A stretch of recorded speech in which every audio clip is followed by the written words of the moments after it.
layaklah segala makhluk memuji menyembah Tuhan, dan kami pun yang ada di tempat ini memuji meninggikan nama Tuhan. Biarlah pujian penyembahan yang sudah kami naikkan itu sungguh berkenan di hadapan Tuhan, menyenangkan Tuhan, menyukakan hati Tuhan. Dan saatnya ya Tuhan, kami mau bersama-sama menikmati kebenaran firman-Mu. Tuhan, tolonglah kami, buat kami dapat mengerti kebenaran firman-Mu, dapat menerimanya, dan lebih daripada itu dapat melakukannya dalam kehidupan sehari-hari. Terima kasih Tuhan, kami siap untuk bersama-sama menikmati kebenaran firman-Mu. Di dalam nama Tuhan Yesus kami berdoa, haleluya, amin. Silakan duduk.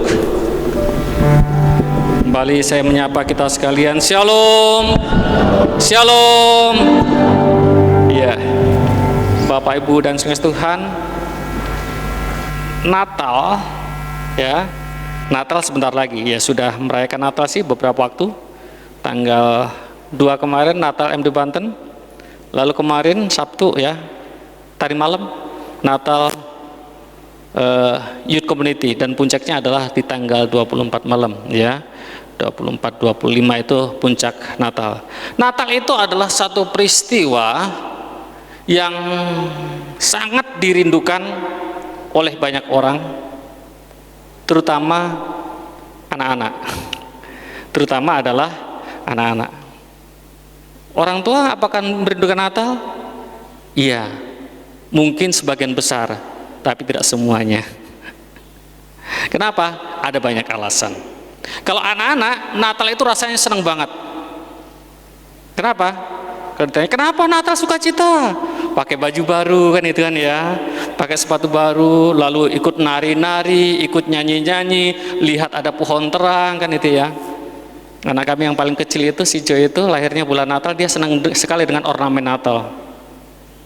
Dia sangat senang. Anak-anak suka begitu, lihat lampunya, tapi dia tidak tahu apa makna Natal yang sesungguhnya. Orang tua pun kadang-kadang juga begitu. Sukacita Natal, sukacita, tapi makna Natal sesungguhnya kadang-kadang tidak tahu.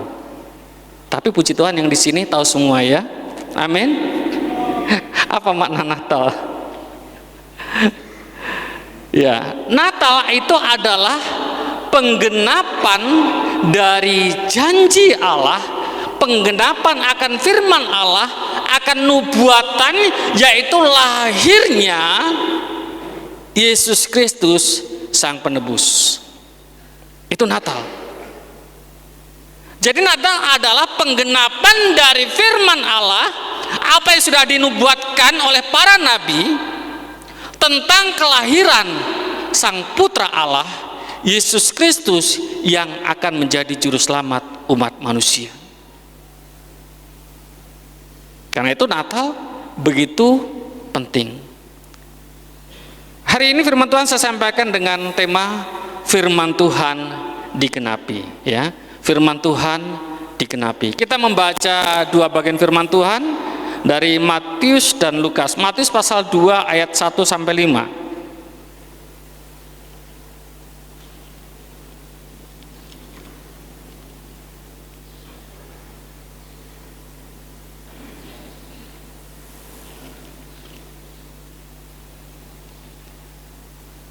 Matius pasal 2 ayat 1 sampai 5 ya, sudah ditampilkan di LCD monitor.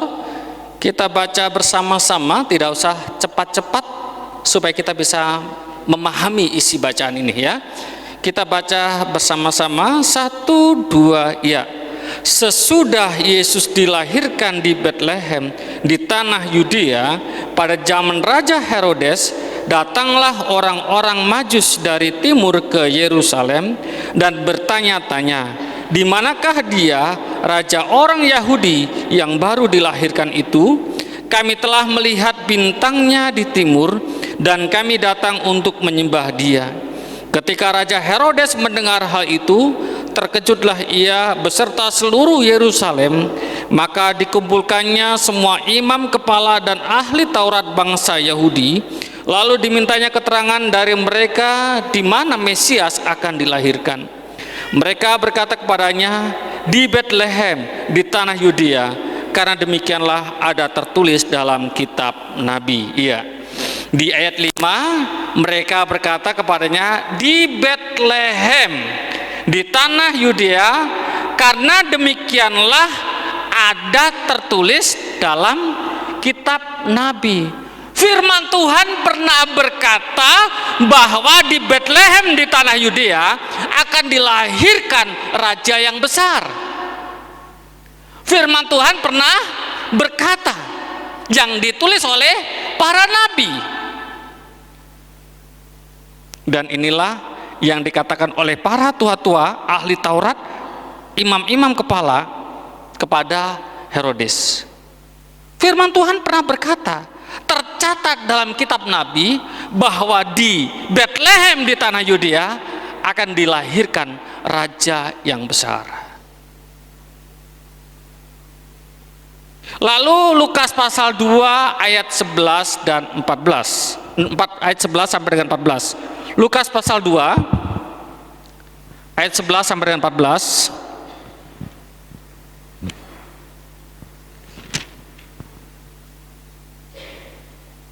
Lukas pasal 2 ayat 11 sampai 14 ya, sudah ada di LCD monitor. Kita baca bersama-sama lagi. 1, 2, iya. Hari ini telah lahir bagimu juru selamat, yaitu Kristus Tuhan di kota Daud. Dan inilah tandanya bagimu, kamu akan menjumpai seorang bayi dibungkus dengan lampin dan terbaring di dalam palungan. Dan tiba-tiba tampaklah bersama-sama dengan malaikat itu sejumlah besar bala tentara surga yang memuji Allah, katanya, kemuliaan bagi Allah di tempat yang maha tinggi, dan damai sejahtera di bumi di antara manusia yang berkenan kepadanya. Demikian jauh pembacaan firman Tuhan. Yang diberkati ialah kita yang mengerti dan dapat melakukan dalam kehidupan sehari-hari. Jadi Natal adalah firman Tuhan yang digenapi tentang Yesus Kristus, tentang Sang Mesias yang dilahirkan di Betlehem, di kota Daud, di tanah Yudea sebagai juru selamat manusia. Sehingga ini begitu penting. Saya mencatat 3 hal saja. Mengapa penggenapan firman Tuhan itu begitu penting bagi kita? Khususnya adalah penggenapan firman Tuhan tentang kelahiran Yesus Kristus. Yang pertama adalah ini membuat manusia semakin dekat dengan Allah. Sekali lagi, penggenapan firman Tuhan itu begitu penting karena ini membuat manusia semakin dekat dengan Allah. Secara harfiah, orang Majus itu menempuh perjalanan yang sangat jauh. Beberapa penulis menafsirkan perjalanan itu sekitar 500 sampai 1000 mil. Kalau 1 milnya itu sekitar 1,6 km, maka diperkirakan itu 800 sampai dengan 1600 km. Jauh sekali, tapi tidak mengendarai pesawat ataupun mobil, dan juga bukan dengan kapal laut. Tetapi mereka hanya membawa unta, mungkin sesekali naik unta, mungkin sesekali jalan kaki, mungkin. Yang artinya perjalanan yang begitu jauh demi bertemu Yesus Kristus yang mereka yakini adalah Raja yang besar, yang adalah Allah. Secara harfiah, orang Majus ini mendekat kepada Yesus secara harfiah. Tapi jelas bahwa penggenapan firman Allah ini membuat manusia semakin dekat dengan Allah, karena Yesus Kristus yang ada di surga datang ke dalam dunia.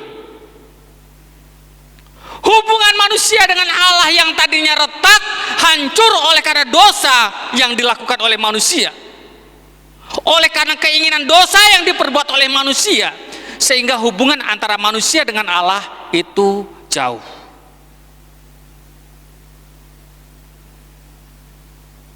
Allah ingin memperbaiki hubungan dengan manusia. Allah ingin kembali hubungannya dekat dengan manusia seperti ketika di Taman Eden. Sebelum manusia jatuh dalam dosa, hubungannya begitu dekat.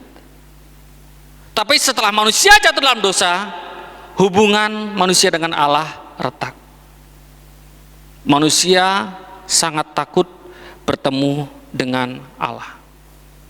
Dan ketika mereka mau bertemu dengan Allah, mereka harus menggunakan perantara seorang imam untuk mempersembahkan korban, menaikkan permohonan apa yang mereka inginkan.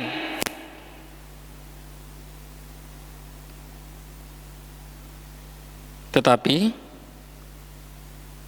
setelah Yesus Kristus lahir ke dunia, hubungan manusia dengan Allah semakin dekat.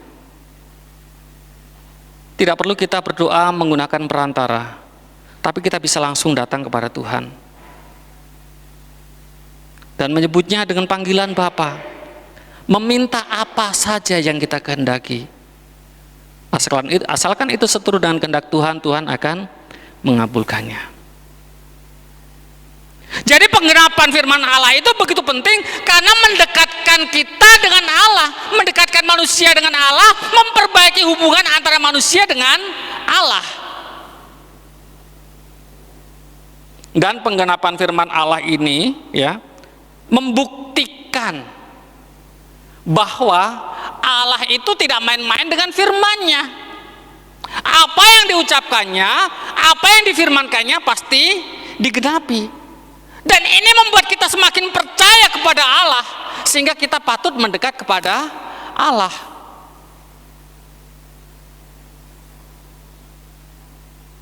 Tuhan berjanji bahwa Tuhan akan memelihara kita umatnya. Dan karena Allah adalah pribadi yang tidak pernah ingkar janji, maka pemeliharaan itu pun terbukti nyata dalam kehidupan kita.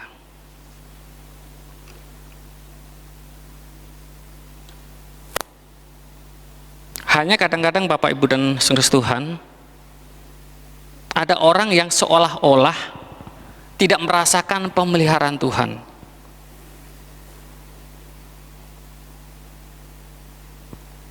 Seringkali orang merasa atau melihat Tuhan mengabaikannya.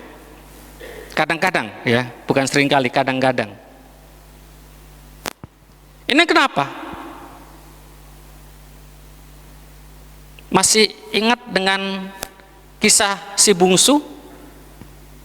Anak bungsu? Anak bungsu ini hidup bersama dengan bapaknya. Segala keperluan kebutuhannya dicukupi. Semuanya ada. Apa yang dia perlu ada. Pas-pasan, pas perlu, pas ada. Pokoknya semua ada, terpelihara hidupnya. Tapi karena merasa tidak puas, dia berkata kepada bapaknya, "Bapa, berikan apa yang jadi hakku."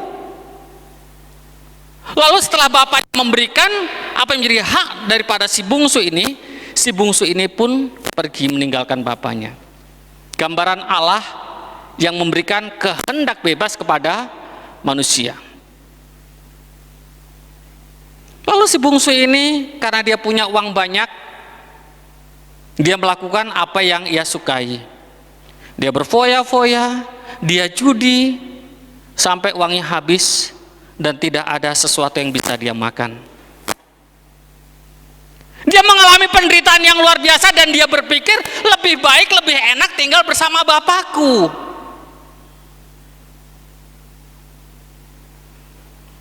Yang saya maksudkan begini Bapak Ibu dan saudara Tuhan. Kadang-kadang kita pun seperti itu. Hanya mengikuti keinginan diri kita sendiri, tidak mau bersama dengan Bapa. Tidak mau bersama dengan Allah. Pokoknya yang menyenangkan diri saya sendiri. Hidup semau kita, sehingga kemudian kita mengalami sesuatu yang membuat kita sengsara, membuat kita susah. Tergiur dengan perjudian, tergiur dengan pesta pora, tergiur dengan kehidupan-kehidupan yang tidak memuliakan Tuhan, tergiur dengan kehidupan bebas, sehingga membuat kita sengsara dan merasakan seolah-olah tidak merasakan pemeliharaan Tuhan. Seolah-olah. Kenapa? Karena kita hidup di jalan kita sendiri, tidak mau mendekat kepada Allah. Tetapi apa yang dilakukan oleh si bungsu ini ketika dia dalam kondisi sengsara, dia sadar betul ternyata lebih enak dekat dengan orang tuanya. Walaupun harus menjadi budaknya pun tidak dianggap sebagai anak, tapi masih bisa makan setidaknya. Harusnya orang percaya pun memiliki kesadaran yang seperti ini. Lebih nyaman dekat dengan Allah, lebih enak dekat dengan Allah, akan merasakan pemeliharaan Allah.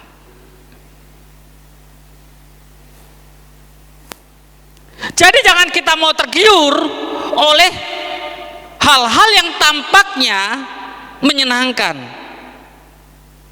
tapi yang ujung-ujungnya menyengsarakan. Hal-hal yang tampaknya nikmat, padahal ujung-ujungnya menyengsarakan. Tapi hiduplah di jalan Tuhan, dekatkan diri kepada Tuhan. Tuhan pasti mengenapi janjinya bahwa Dia akan memelihara kita. Dan kalau kita ada hari ini, kita masih duduk di tempat ini dapat beribadah, memuji, memuliakan nama Tuhan, adalah bukti dari pemeliharaan Tuhan. Jadi firman Tuhan digenapi agar membuat manusia semakin dekat dengan Allah. Allah yang mengambil inisiatif datang ke dalam dunia untuk menemui manusia, dan manusia harus merespon dengan mendekat kepada Allah. Jadi Bapak Ibu dan saudara Tuhan, firman Tuhan digenapi. Yesus Sang Juru Selamat lahir ke dunia agar hubungan antara kita dengan Allah dipulihkan, agar kita memiliki hubungan yang dekat dengan Allah, agar kita jangan jauh dengan Tuhan kembali. Jadi ini hal yang pertama. Begitu pentingnya firman Tuhan digenapi, yaitu mengenai Yesus Kristus yang lahir ke dunia agar hubungan kita dengan Allah semakin dekat, agar kita semakin mendekatkan diri kepada Tuhan. Itu hal yang pertama. Lalu hal yang kedua, membuat kita sukacita. Ada satu cerita begini. Suatu kali sebuah keluarga ini berkumpul. Mereka berkumpul di ruang tamu. Asik, mereka minum teh hangat, makan roti. Lalu seorang bapak, kepala keluarga, tanpa sengaja melihat ke arah luar dari jendela, dan dia melihat sekelompok orang bertopeng dengan membawa senjata api mendekati rumah mereka. Mereka sangat ketakutan dan mereka tahu, wah ini pasti perampok. Mereka segera mengunci pintu, mereka mencari ruangan yang aman, dan mereka bersembunyi. Lalu mereka telepon polisi. Sementara mereka telepon polisi, perampok ini menggedor-gedor pintu, berusaha untuk masuk, mencari tempat bagaimana dia bisa masuk rumah itu. Lalu mereka telepon polisi, dan polisi pun akhirnya menerima panggilan telepon. Menurut Bapak Ibu Saudara, apakah keluarga tersebut sudah merasa tenang?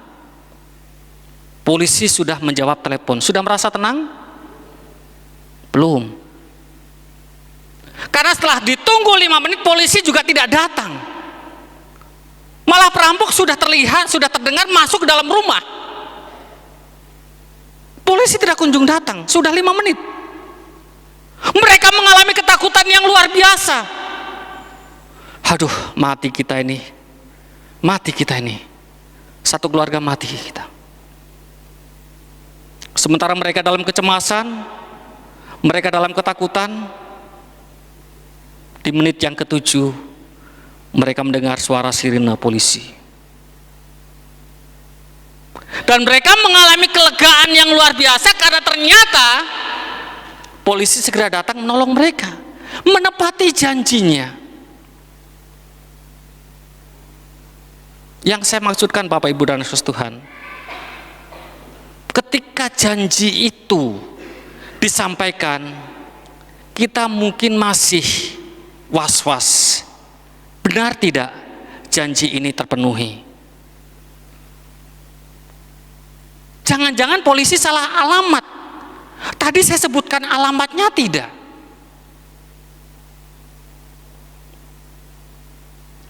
Tuhan berjanji dan Tuhan sudah menggenapi, maka ini menimbulkan sukacita yang besar.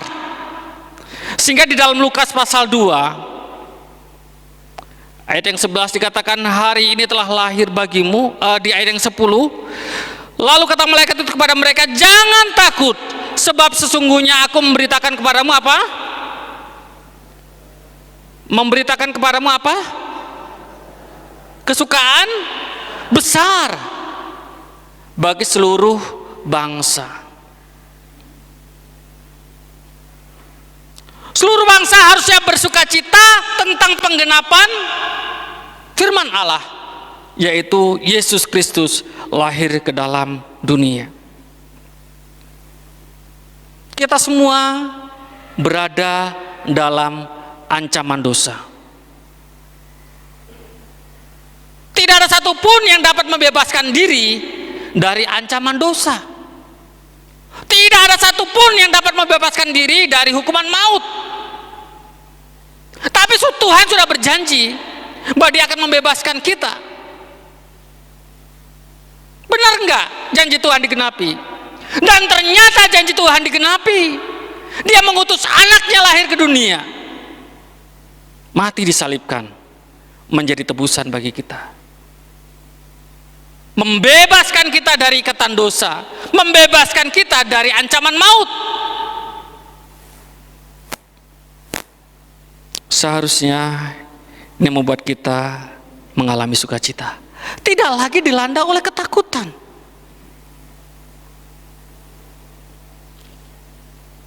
Jangan takut, tetapi sukacitalah, bersukacita. Kesukaan ini melenyapkan ketakutan di dalam diri manusia. Ini konteksnya tentang gembala. Gembala mengalami ketakutan ketika mereka melihat malaikat Tuhan. Memang orang pada waktu itu kalau melihat Tuhan mereka sangat takut. Karena biasanya mereka yang ketemu Tuhan itu mati. Kenapa? Karena ketidakkudusan mereka. Sehingga seorang imam pun yang akan memimpin, yang akan memberikan korban yang masuk ke dalam ruang Maha Kudus, harus diikat kakinya dengan rantai. Karena kalau mati tidak ada yang berani masuk untuk mengambil. Karena kalau ketemu Tuhan bisa mati karena ketidakkudusan. Tetapi firman Tuhan digenapi, melenyapkan ketakutan. Tidak lagi takut bertemu dengan Allah. Tetapi kapan saja kita berjumpa dengan Tuhan, kita menyembah Tuhan, kita berjumpa dengan Tuhan, kita menaikkan syukur kita kepada Tuhan, kita berjumpa dengan Tuhan, kita memohon apa yang kita kehendaki. Jadi memberikan sukacita yang besar bagi kita. Pengenapan janji Allah.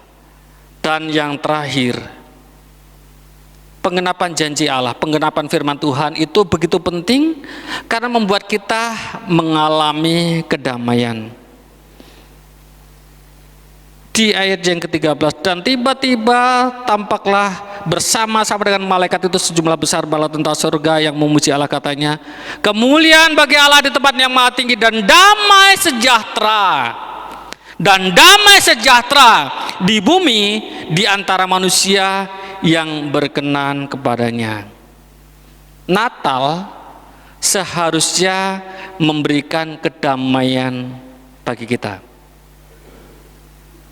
Tapi realitanya seringkali pada peristiwa Natal kita mengalami yang namanya gundah gulana. Benar? Benar, tapi tidak di sini. Di luar sana banyak yang begitu. Kalau kita cari lagu Natal di internet Bapak Ibu Saudara, itu banyak Natal yang syahdu, Natal yang gundah gulana, Natal tanpa papa mama, Natal tanpa kekasih, apalagi itu di situ, Natal tanpa baju baru, Natal di tanah rantau. Banyak lagu tentang Natal yang gundah gulana, kegalauan. Padahal harusnya Natal memberikan kedamaian. Kadang-kadang begitu di jemaat atau di panitia Natal. Waktu Natal gundah gulana. Kenapa? Ada omongan-omongan yang gak enak, omongan-omongan yang pedas, keinginan tidak tercapai, sehingga gundah gulana.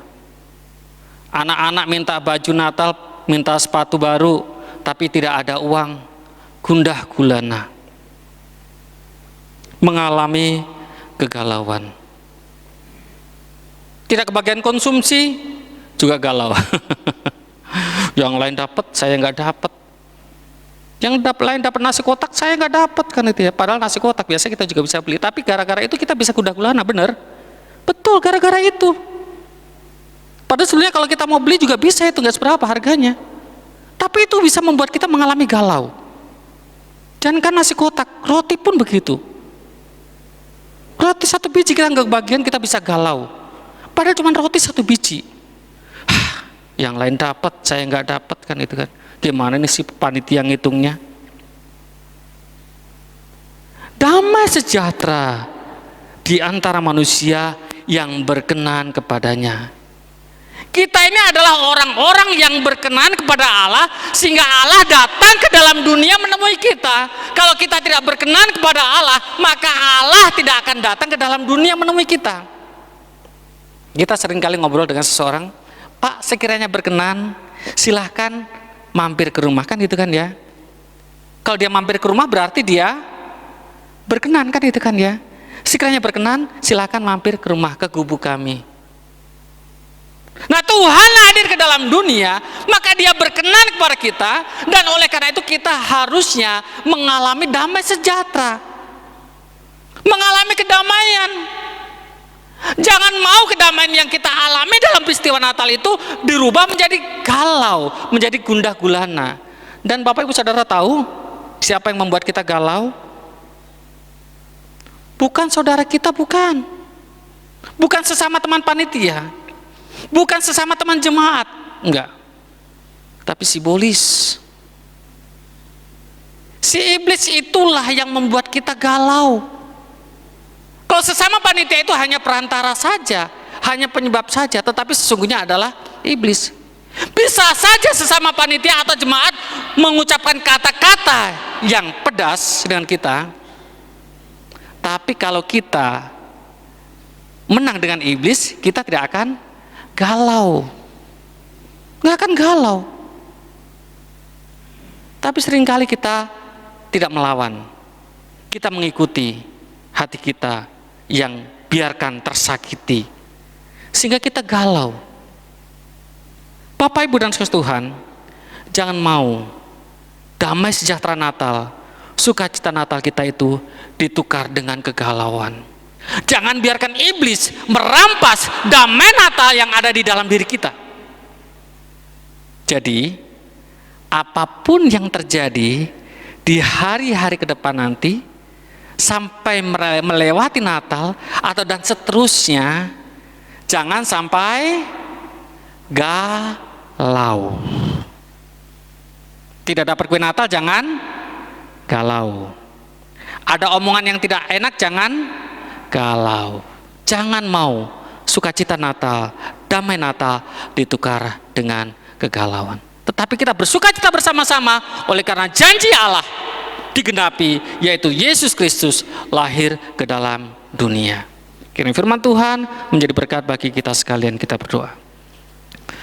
Tuhan Yesus, kami bersyukur untuk kebenaran firman-Mu yang mengingatkan kami pada pagi hari ini Tuhan, bahwa firman-Mu Engkau genapi, dan itu sangat penting bagi kami ya Tuhan, agar kami semakin dekat dengan Tuhan.